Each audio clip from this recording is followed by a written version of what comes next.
Ashama harka fuunee kabajamtoota daawwattoota OIB kun sagantaa keessummaa OIBti. Egaan akkuma beekamu sagantaa keessummaa OIBtiin namoota adda addaa affeerree haala yeroo irratti marii gochaa turuun keenya ni yaadatama. Har'as akkuma beekamu keessummaa takka qabadhee isinii daaddeetiin jira. Keessummaan keenyas Obbo Zaak Duubeeti. Ameerikaa irraan qabadhee isinii dhufee Obbo Zaak waamicha keenya kabajjee keessummaa OIB taatee argamuu keetiif maqaa daawwattoota OIBtiin guddaa galatoomi baga nagaan dhufte siin jenna. Galatoomi waan naaf hirtaniif hedduu galatooma. Galatoomi.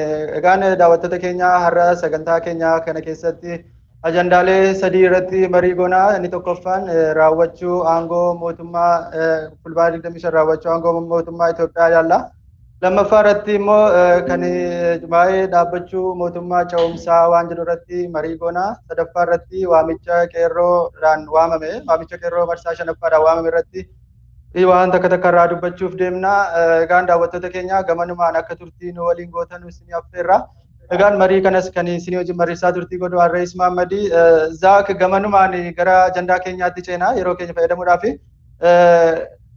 tokkoffaa wannan jalqaba irraa akkuma sii kaaseetti waa'ee dhimma aangoon mootummaa fulbaana 25 irraa eegalee raawwachuu isaa nus atis quba qabdaa nus quba qabnaa walumaanuu. Mee waan kana ati akka heeraatti yaada kan kee maal fakkaata waan jedhu daawwattoota kan keenyaaf nu ibsime. Hedduu galatoomi Ra'iis. Egaa mootummaan aangoon mootummaa kamiyyuu aangoon mootummaa karaa dimokiraatawaatiin uummataan filatamee aangoo qabatu kamiyyuu limiitii qabaa.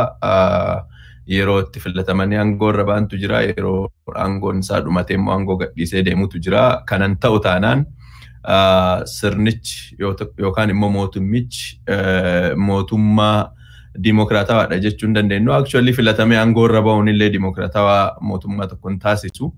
Karaa kamiinuu kan sobaas haa ta'u, dhugaanis haa ta'u, filannoon filatamee yeroon isaa limiitir ta'ee yeroo san eegee filannoon hin adeemsifamu taanaan qaamni mootummaa jedhamu tokko, qaamni uummanni recognize godhee bulchaa kiyya itti amanu tokko biyya tokko keessa jiraachuu hin danda'u jechuudha. Kanuma wajjin wal qabsiisee mootummaan amma aangoo irra taa'eeti kan seeraan ala aangoo irra taa'ee Itoophiyaa keessa jiru kun erga aangoon isaa labsi ta'ee yookaan immoo erga waan seeraan alaatiin yookaan karaa seeraan alaatiin aangoo irra taa'u erga eegalee turee jira. Amma kan dhumate heera maleessummaa isa dhumaa irra ga'e malee heera maleessummaan mootummaa kana erga eegalee turee jira. Heera maleessummaan tokkoffaan kan eegalu paartiin karaa sobaatiinis haa ta'u karaa kamiinuu biyya sana keessatti filatamee aangoo irra bahee ture yookaan aangoo irra ture paartii IHADIG yookaan EPRDF yookaan Addawaahii jedhamee waamamudha. Addawaahiin kun egaa paartileen arfan meejor jedhaman walitti dhufanii kan ijaaranidha. Adda Bilisa Baasaa Uummata Tigraay yookaan TPLF, OPDO akkasumas paartii naannoo Amaaraa fi paartii naannoo Dabuub yookaan immoo uummattoota kibbaa paartiin bakka bu'u. Paartii arfan kanatu meejorlii walitti dhufanii Addawaahii yookaan IHADIG ijaaranii mootummaan suni ijaarame jechuudha. Egaa paartileen kun walitti dhufanii erga Addawaahii ijaaranii booda biyya sana keessatti filannoo haqaa karaa dimokiraatik ta'een adeemsisanii biyya sana hin qabanne filannoodhuma sobaatiin biyya sana geggeessaa turanii. Haa ta'u ka filannoonis soba haa ta'u at least qabsoo uummanni keenya godheen gareen jijjiirama jedhee of waamu jijjiirama jedhee uummanni akkasuma daawwanni godheetii miti kan waame gareen jijjiirama jedhee of waamu wayii aangoo irra ba'e bara 2018 jechuudha. Bara 2018 gareen sun aangoo irra yoo bahu qabsoo qeerroo fi qarree Oromoo taasifteen sirna nama nyaata waggaa 27 ol uummata keenyatti taphataa ture keessattuu kan adda durummaadhaan TPLF geggeessisan aangoo irraa yoo buusani. Yeroo sanitti qophiin bulchuu qophiin aangoo fudhatanii qabachuu sun waan hin turreef yeroo muraasaaf warruma kana keessaa warri xiqqoo fooyyee qabaman jedhamanii at least hojiidhaan uduun ta'in arrabaan hojiidhaan wanti isaan mul'isan hedduun hin jiru ture yeroo sanatti. Arrabaan warri xiqqoo fooyyee qaban jedhamanii yeroo sanitti bikkaman aangoo akka fudhatan ta'e jechuudha. keessattuu gareen tiim lammaa ofiin jedhu kan Abiy Ahmed dabalatee warra garee namoota 3 yookaan 4 maqaan isaanii boldilii keessatti waamamu. Abiy Ahmed actually leetii garee san keessatti maqaan isaa beekamu eegalemee jalqaba irratti maqaa isaatu namni dhahu hedduu hin turre jechuudha. Egaa gareen sun aangoo qabate egaa dubbiiwwan yeroo sanitti immediately gareen adda addaa kaasaa ture keessa gareen kun iyyuu garee ummanni filatee miti. Mootummaan ce'umsaa haa ijaaramu, mootummaan ce'umsaa ijaaramu malee bifa kanaan biyya kana ceesisuu hin dandeenyu kan jedhu yeroo adda addaatti gaafiin ka'aa ture jechuudha. Gaafii ka'aa ture san akkaataa namichi amma aangoo irra jiru Abiyyiin kun deebisaa ture keessaa tokko. Anatu isin ceesisa aninuu nama ce'umsaaf iddoo kana qabate malee nama permanently as taa'uudhaaf deemuu miti. Mootummaan ce'umsaa ana jedhee biyyaa fi biyya alaa irratti gaafiiwwan itti ka'aa turan akkaataa itti deebisaa ture jira. Egaa akkuma teessoon irra teettuun teessoon tun ni oowwiti na fakkaataa. Namtichi anatu isin ceesisa jedhaa ture sa'aatiin akkuma dheerataa deemtuun anayyuu na ceesisa, anatu ce'uu qaba, anatu waggaa 10f waggaa 20f waggaa 50f jedha yeroo adda addaatti maqaa adda addaa yookaan lakkoofsa umurii adda addaa waamaati. Anatu waggaa 10f biyya kana bita, anatu nutu akka bilsaginnaatti waggaa 50f nutu biyya kana bita jedhee karaa adda addaattiin dhaadannoo adda addaa dhageessisuu eegalee saniin dabalataan immoo paartii addawaayii san diigeeti. Paartii bilsaginnaa paartii biyyoolessaa qofatu biyya kana keessatti bulchuu danda'a. Paartiin saba irratti hundaa'ee jiraachuun qabu jedhee mooroof biyyattiin karaa sirna federaalawaatiin bulaa turte gara sirna warroonni kanaan dura yaalanii warra sirni moototaa kanaan dura yaalanii sirna tokkummaa biyya sanaa qofa leellisu sirna tokkummaa biyya sanaa diversity jiru ignore godheeti kan mirga sabaaf sablammootaa jiru dhiibee sabaaf sablammoota wanti jedhamu kun hafee Itoophiyummaa tokkummaa afaan takka dubbattu tokkummaa alaabaa takka dhaabattu bifa fakkaatuun wanta akkasii qabatee gabbayee tokkoffaa paartiin sunu ijaaramuun sirnaanii fi seeraan sirrii hin turre itti dabalatee immoo akkaataan namichi kun waadaan inni galaa turee fi wantoonni inni dhawaata keessa dalagaa dhufe completely waan wal faallessu ta'aa dhufe akkasittuu immoo uummanni biyyattii uduma qabsaa'uyyuu guyyaan dhumaa sirni sun itti dhumatu fulbaana 25 ture. Fulbaana 25 akka heera biyya sanaatti heera mootummaa keewwata 58 muraa 2 jalatti wiixatni dhumaa ji'a fulbaana waggaa waggaadhaan gaafa mootummaa waggaa 5 jidduutti fulbaana keessa wiixatni dhumaa akka guyyaa jalqaba hojii mootummaatti ilaalama because paarlaamaan hagayya irratti hin cufama waan ta'eef hagayya irratti cufamee fulbaana irratti I hope hagayya na fakkaata yaa sanee jedhan sana jechuudha. Sanee 30tti ni cufama achi booda ji'a maskaramii jedhamu kan ji'a fulbaanaa kana guyyaa wiixataa isa dhumaa ji'a kana keessa jirutti hin banama jechuudha. Waggaa 5 immoo filannoon godhamee qaamni filannoo sana moo'ate qaama filannoo sana moo'ate qaamni sagalee wayyaba argate mootummaa hundeessee mootummaa ijaare sanii ifaan ifatti manni marii bakka bu'oota ummataatii fi manni marii federeeshinii bakka argamanitti mootummaan ifaan ifatti hojii isaanii eegala jechuudha. Egaa akka carraa ta'ee barri kun waggaa 5ffaa sirna EPRDF filannoo akkuma isin jedhe filannoo sobaatiinis filatamu qaamni filatame kun EPRDF waan ta'eef qaamni filatame sun aangoon isaa seeraan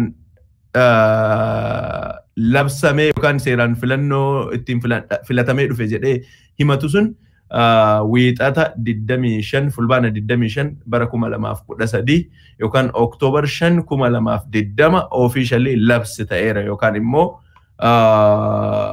aangoon seeraan mootummaa sana akka heerri sun jedhutti kenname dhumatee jira. Aangoon seeraaf kennameen kun dhumatee immoo filannoo achisisnee goona filannoo ji'a kana goona filannoo waggaa kana boona goona wantoonni jedhan wantoonni heera mootummaa irra ta'an heera mootummaa gubbaarraa haga jalaa yemmuu ilaallamu karaa kamiinuu filannoon waggaa 5 akka hin dabarre wanta barbaadameef heera mootummaa sanarra luuppiin kamiyyuu gaappiin takka illee wanti dhiifamtee filannoo waggaa 5 booda godhuun hin danda'ama wanti ittiin jedhamee taa'ee hin jiru. Koronaan akkuma argite filannoo dhorkuuf fi aangoorra turuuf waan isaan godhan maree koronaan filannoo akka dhorkuu hin dandeenye fi filannoo gochuun akka danda'amu warri Tigraay filannoo godhanii nutti agarsiisanii jiru. Kanaaf aangoon mootummaa labsi ta'eera yookaan immoo mootummaan expire ta'eera Abiyyiin dabalatee qaamonni filatamanii dhufan aangoo mootummaa yommuu jennu mana maree federeeshinii dabalatee mana maree bakka bu'oota ummataa hundinuu labsi godheera. Biyya keessatti aangoon expire kan hin goone fi aangoo olaanaa irra namoota jiran keessaa takkittiin kahaftu iddoo pirezidantii qofa because pirezidantiin biyya sanaa waggaa 6 waan filatamuu fi aangoo Dr. Mulaatu Tashoome pirezidantiin duraan turan waggaa 2 walakkaa moo akka 3 irra turanii gadi dhiisanii aangoo namni sun gadi dhiise kattaanee qabatee Haala Warqi Zawudeeti. Haala Warqi Zawudee wanniin aangoo isii tarmiin aangoo isii dhumachuudhaaf waggaa tokkotu hafaa. Saniin ala kan jiran hojiilee mootummaa idilee ta'an kan adeemsisaniin ala qaamonni adda addaa karaa adda addaatiin filatamanii dhufan hundinuu aangoon isaanii bifa seera kanaatiin yookaan immoo akka seera kun jedhu labsi ta'ee jira jechuudha. Kana galatoomi Reis. Ulfaadho Zaak yaada bal'aa waa'ee xumuramuu aangoo mootummaa fulbaana 25 irraa eegalee kaaste. Atis akka ogeessa seeraa taatetti seeraan wal qabsiistee waan jiru hundayyuu naa kaastee jirta. Egaan gamanumaan gara gaafii kan koosa lammaffaatti hin deemamee egaa atis waan bal'aa kaastee fulbaana 25 booda xumurameera jettee jirta aangoon mootummaa Itoophiyaa. Egaan mee maaltu ta'uu mala jettee yaaddaati jechuun erga inni xumurame maaltu ta'a jettee yaaddamee daawwattoota keenyaaf nuu ibsime. Egaa akki ta'uu malu sila mootummaan kun aangoon kiyya labsi ta'eera jedheeti filannoo itti aanu osoo aangoon isaa hin xumurre dura adeemsisuu qaba ture. Amma immoo akka heera mootummaatiin aangoon mootummaa labsi ta'e yookaan immoo expire ta'e kun legitimacy filannoo adeemsisuu yookaan immoo fudhatama filannoo adeemsisuu hin qabu. Fudhatama filannoo adeemsisuu erga mootummaan kun hin qabaanne uummanni sirna aadaa ofiitti sirna gadaa ofiitti gad deebi'eeti qaamota adda addaa uummataan fudhatama qaban kan paartilee dorgomtoota kan uummata kana bakka bu'an sila biltsiginnaan yookaan immoo paartiin ODP duraan turte carraan waan amma jiru kana keessatti hirmaachuuf qabdu turte sila akkuma maqaa ODP sanitti osoo turte maqaa dhumaanillee maqaa Oromoo jedhamu taargaa Oromoo jedhamu ofirraa qaba waan ta'eef anillee qaama jiru wajjin diil godheeti mootummaa ce'umsaa ijaaree filannoon itti aanu akka faasiliteet godhu hin danda'a jetteellee akka hin dhufne Oromiyaa keessatti biraanchii qaban malee uummata Oromootti akka uummata Oromootti bakka bu'ummaa uummata Oromoo irraa hin qabani uummata Oromootiinis hin filatamne uummata Oromootiin hin filatamne qofa oduun ta'in immoo maqaan paartii isaanii biltsiginnaan waan Oromoo jedhamu ofirraa wanti inni qabu hin jiru. Kanaaf carraan isaan steepii itti aanu irratti hirmaachuuf qaban hin jiru jechuudha. Because already maqaa sabaatiin socho'uun paartiin maqaa sabaatiin socho'u biyya kana keessatti socho'uu hin qabu jedhanii erga waan kana dubbatanii isaan turaniira waan ta'eef federaalizimiis hin sobanne federaalizimiis abdaneessaa fudhannee akkana goonee waan adda addaa jedhanii maqaa himatu malee federalizimitti hin amananii sirna gara konfederaalizimii yookaan immoo sirna gara warra sirna bulchiinsa nafxanyaa biyya tokko alaabaa tokko afaan tokko jedhu sanitti dhihaatudha sirni isaan leellisa waan ta'eef uummata Oromoo biratti karaa kamiinuu wanti sun fudhatama akka hin qabne yeroo adda addaatti arginee jirra. Kanaaf qaamni sun keessatti hirmaachuudhaaf mirga hin qabu. Uummanni Oromoo akka uummata tokkotti wanta akkanaa fees godhee hin beeku. Pirezidantii wayii kanaan dura wanti akkanaa kun uumamee reedhee fudhateetti fayyadamu hin qabu. Egaa akka kootti akka nama xiqqoo kolleejii seeraa attendi godhe tokkotti akka seeraatti konstituushinii sanarra waan jiruun fala barbaaduun hin danda'amu. Falli gara qeetti deebi'anii kastamii yookaan aadaa sirna bulchiinsa uummanni kun itti fayyadamaa turetti of duuba deebi'amee ilaallamuu waan qabu jedhee yaada. Keessattuu gara sirna gadaa keessatti uummanni kun bara dheeraadhaaf sirna dimokiraatiitiin sirna of bulchaa yookaan immoo uummata of bulchaa ture waan ta'eef wanti akkanaa kun yommuu uumamu solushiniin gara qeetti deebi'uudha gara ofiitti deebi'u gara qeetti ofiitti deebi'anii sirna bulchiinsaa lookalii hundeessaa deemuudha. Sirna bulchiinsaa hundeessan kunis kan filannoo fasiliteet godhu kan biyya sana yookaan naannoo sana temporarily haga filannoon godhamee bakka bu'oonni uummataa iddoo isaanii qabataniif bulchuu danda'u iddoo adda addaatti hundeessuudha. Kan akkamiin hundeessanii egaa uummanni kun uummata qabsoo godhaa ture. Uummata qabsoo gochuu kana keessatti immoo adda durummaadhaan waan kana geggeessaa kan ture qeerroon qarreen jiranii.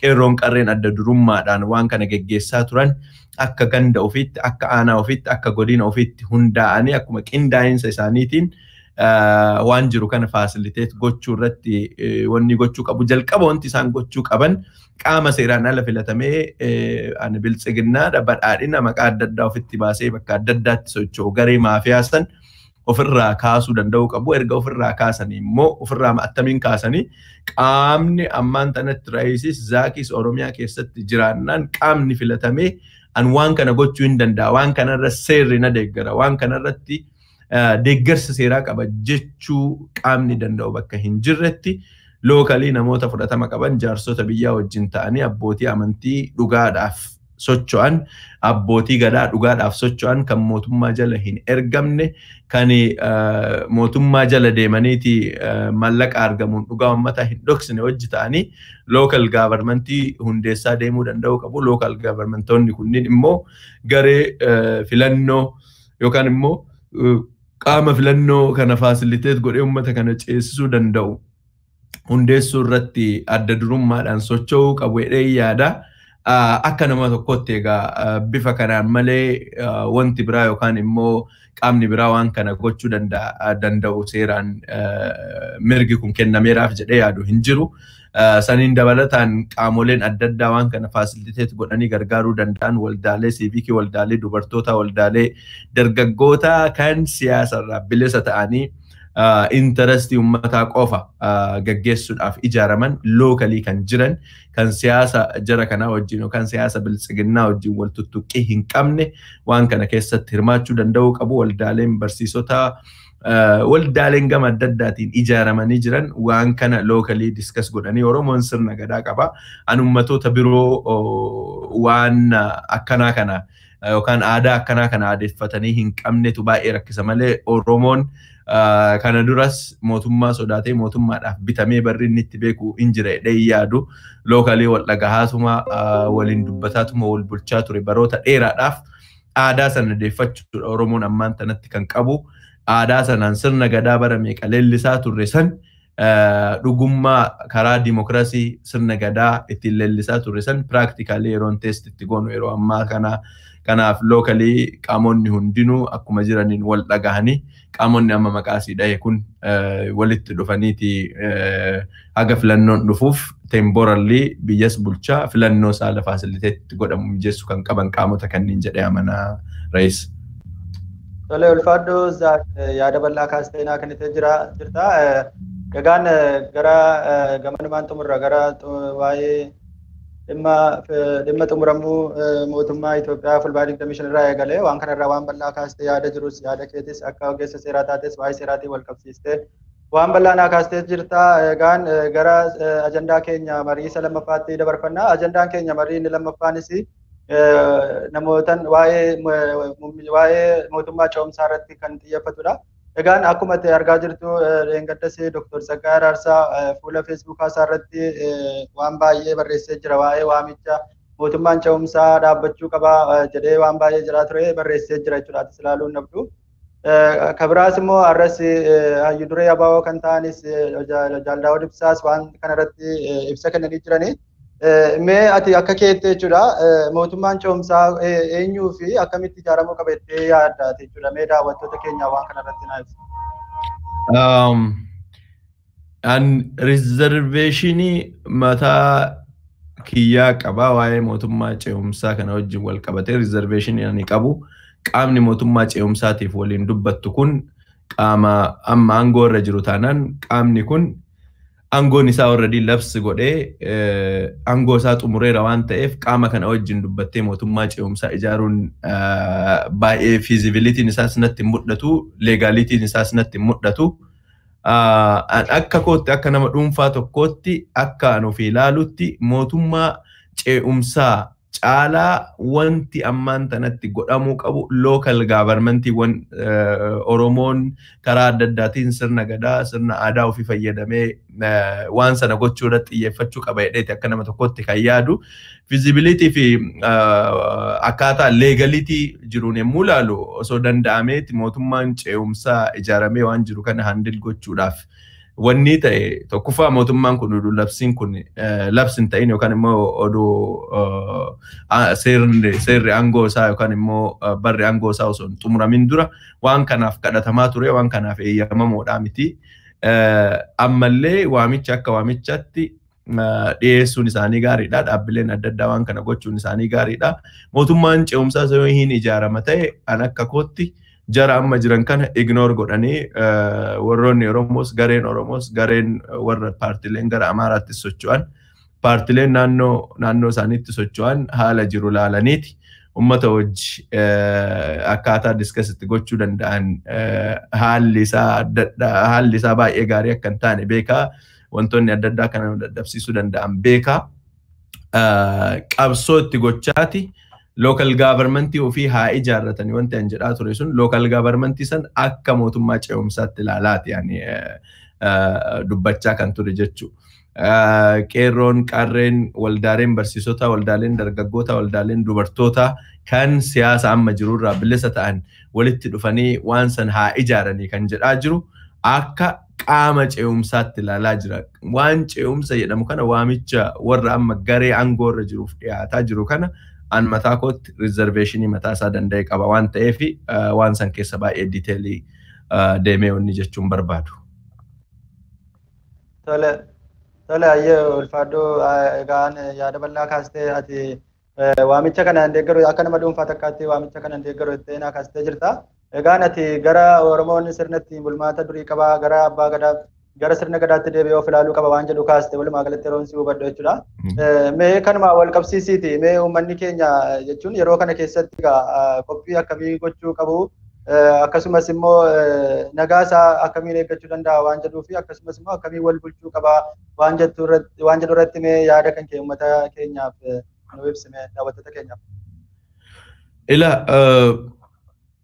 Baay'ee shakkiin karaa adda addaatiin ka'u waan adda addaatiin uumamu waan baay'ee uummata keenyarraa hedduu konfidensii guddaa qaba. Kanaan durallee mootummaa sodaatee yookaan mootummaa jalatti bulaa uummata ture hedduun ta'in uummata aadaa ofiitii fi uummata sirna ofiitti bulmaataan ture kan gosaanirraan kan gandaan bakka adda addaatti ijaaramiinsa mataa ofii danda'e qaba. Oromoon baroota darban kana hunda keessatti bakka tokkotti laafinni bakka tokkotti ciminni jiraatus jechuudha. Karaa adda addaatiin sirnuma san hordofaa bule waan ta'eef ammallee wanta an encourage godhuu fi uummata keenyatti jajjabeessu of keessa deebi'anii waan ofii qaban laaluu irratti haa xiyyeeffatan jedheeti ani hedduu kan amanu jechuudha.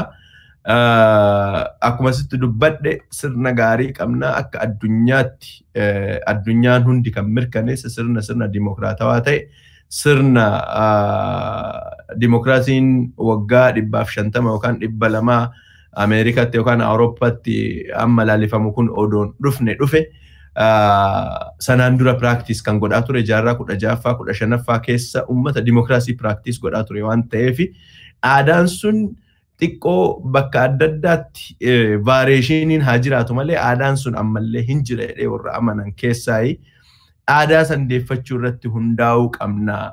Qaamni kun qaamni mootummaa jedhee of waamuuf qaamni paartileen dorgomtootaas yeroo adda addaa waa'ee Oromoo yoo kaasan nuti ijoollee abbaa gadaatiin nuti ijoollee sirna gadaatiin guddanne jedha yeroo adda addaa of leellisnaa sirna gadaa kana deddeebi'aati yookaaf nu hin mul'ata garuu practically sirna sanitti deebinee wal bulchuu sirna sanitti deebinee practical gochuu irratti rakkoowwan mul'atan indoom gaappii amma uumame kana fayyadamneeti akkaataa gara front line ittiin finnu yeroo itti mijeessinu jedhee yaada saniin dabalataan Oromoon locally of qulqulleessaa deemuu danda'uu qaba.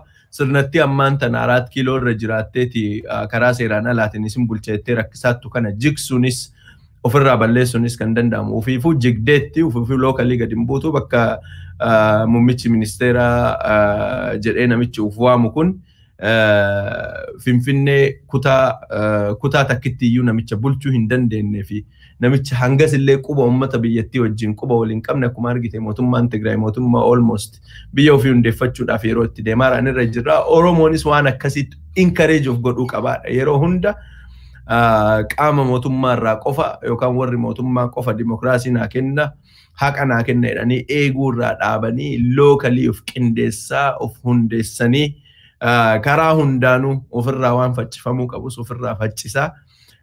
Salphaa akka hin taane beeka garuu immoo is doable hojjetanii qaamonni itti milkaa'anii beekan hin jiranii. Yeroon waa'ee self determinationii waa'ee successionii waan adda addaa jedhaatti dhaaddataa turre san gara practicetti jijjiiruudhaaf deemnu yeroo kana hidhee yaada kanuma hidheen dhaabadha Raayis galatoom.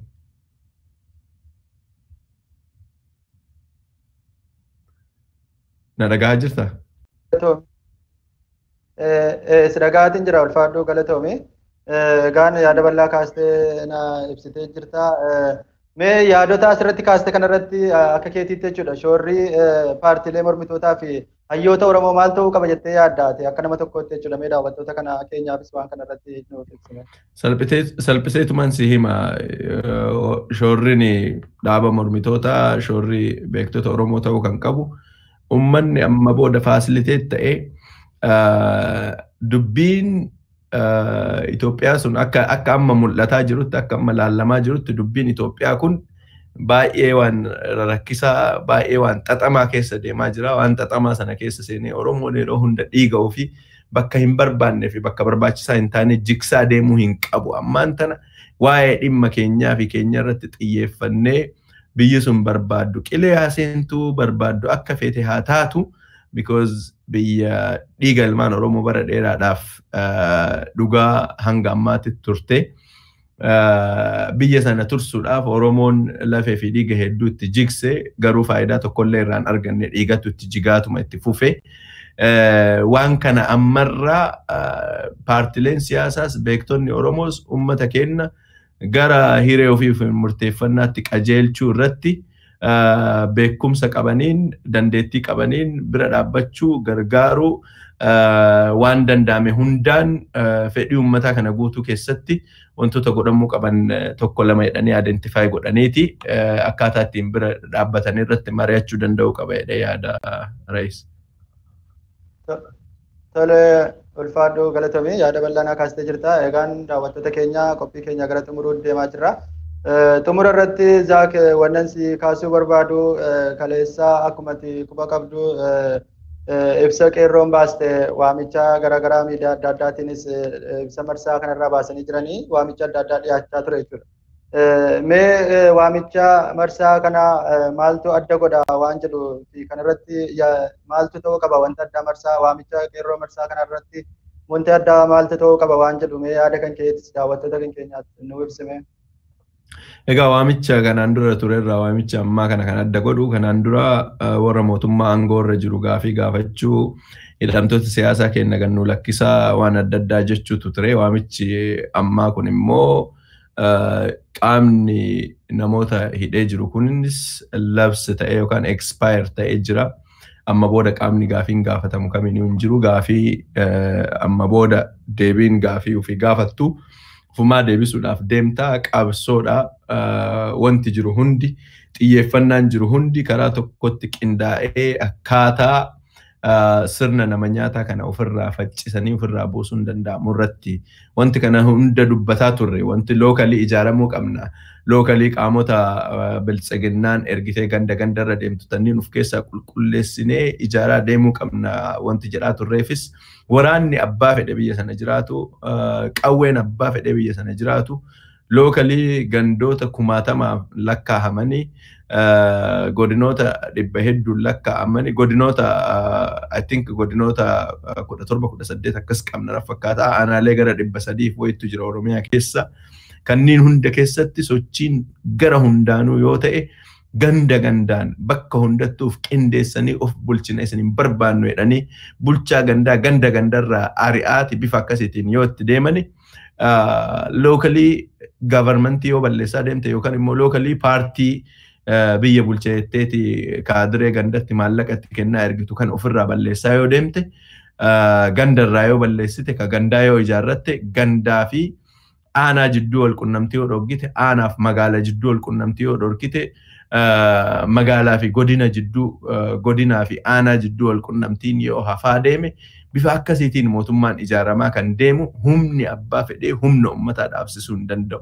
Humni ummataa lookalii amma akkaataa ammatti jedhe kanatti karaawwan jiran hundaan akkasitti qabatanii akkasitti qindaa'anii of ijaaranii bifa akkasiitiin yoo ofirraa faccisan ofirraa faccisaa ofirraa buusaa qofa odun ta'in waan ofirraa faccisaa ofirraa buusan san bakka buusaa yoo deeman bakka tokko gahuun hin danda'ama. Sanaan alatti falli tokkollee hin jiru. Qabsoon karaa hundaan godhamu amma booda kan marsaadhaan labsamu odun ta'in kan amma labsame kan isa xumuraa itti godhamu kan local governmentiiwwan jigsaa itti deemamu kan ammaan tanatti warra gandarratti bulchu waraana qabatee gandarra milishaa gandarra deemu ana wajjin ummata wajjin jirtamoo biltsiginnaa wajjin sirna Minilik wajjin jirteedhanii itti gaafatanii bifa akkasiitiin qaama itti waliin jiru erga adda baasan booda ummanni tarkaanfii ofirraa ittisu tarkaanfii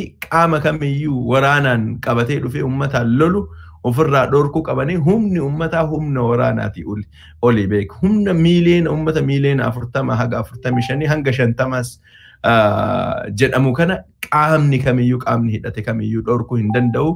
Qabsoo karaa hundaan waan danda'an hundaan ka waraanatti amanu waraanaan kan waraananii miti jedhee karaa nagaatti amanu karaa nagaatiin hundinuu walitti daddabalanii jennaan destinationii barbaannu san hin geennaa. Amma booda mootummaa kana gaafii gaafachuu hidhamtoota hiikaa maal waan adda addaa jechuun hin jiru. Mootummaan waan akkanaa gaafatamus hin jiru because mootummaan already biyyattiin mootummaa malee bulaatti waan ta'eef.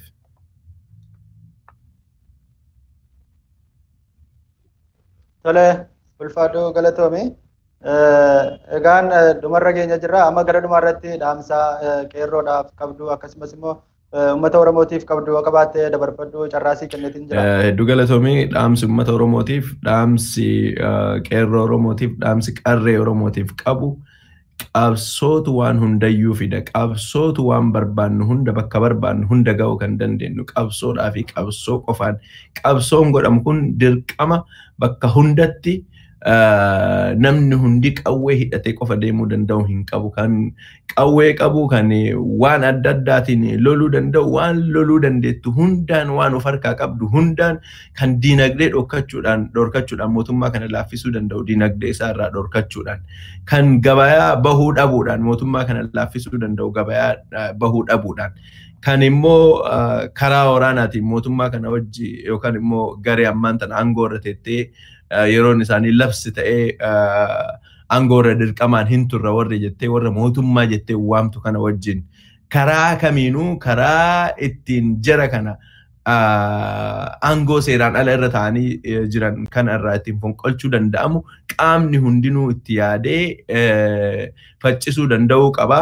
Bakka hundatu haala wal fakkaataadhaan deemamuu danda'uu qaba. Injifannoon Oromoon gareen tokko injifatee gareen tokko itti mo'atamu wayituu hin jiru. Bakka hundaayyuu haala wal fakkaataa ta'een bifa wal fakkaataa ta'een ka'amee sirna Minilik deebisuu malee jedhee akkanatti rakkisaa jiru kana ofirraa ari'uu danda'uu qabna.